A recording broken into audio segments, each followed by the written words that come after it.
We want to highlight timestamps last month. This means we need to know the month of the timestamp and the month of today. So we have some really interesting little formulas that will help us, which is month.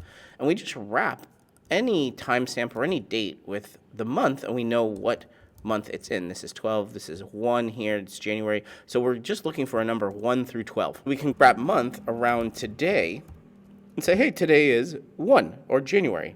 That's the month of today's date. And this formula today will constantly be changing. So let's apply this to conditional formatting. We have a few steps to go through, and I want to walk you through every one of them. Let's go up to Format, Conditional Formatting. Over on the right side, we'll get our entire range, A:(A), and we will select Custom Formula Is. We'll do equals month A1. That's just saying, hey, we want to know for our timestamp that we're looking at, what's the month? And is it equal to month today, but -1? Now you'll notice nothing is highlighted. It's because this month today -1 is actually 0. Just in January, every other month of the year, this would work perfectly fine.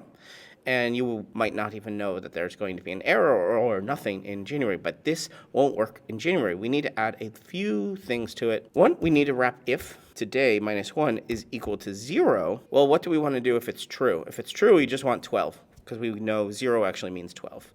And if it's false, we want the actual month today -1. And so we'll wrap that, and we'll get the right answer. We'll get the December is highlighted here, but we also have some extras highlighted. That's because any blank cells also mean 0, and so we're going to get those caught up here.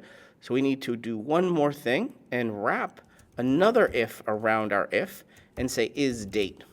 We just want dates, A1, and if it is true, if it is a date, do our calculation, and then at the very, very end, add another comma and have a false. Basically, when it's false, we want nothing. And so we have this beautiful conditional formatting, which I've copy and pasted here so you can see the whole thing all at once. Here's the whole thing all at once. I'm just showing it to you here for the conditional formatting. We're saying, hey, look at the month of A1, and then we're saying, hey, is it a date? If it is, let's do some calculations to it. If it's not, over here on the far right, just do nothing. Okay, so it is a date.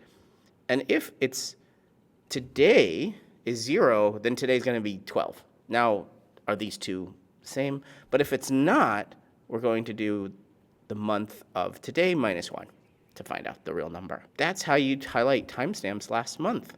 Hope you enjoy that. Hope you subscribe here on YouTube to Better Sheets and make your spreadsheets better.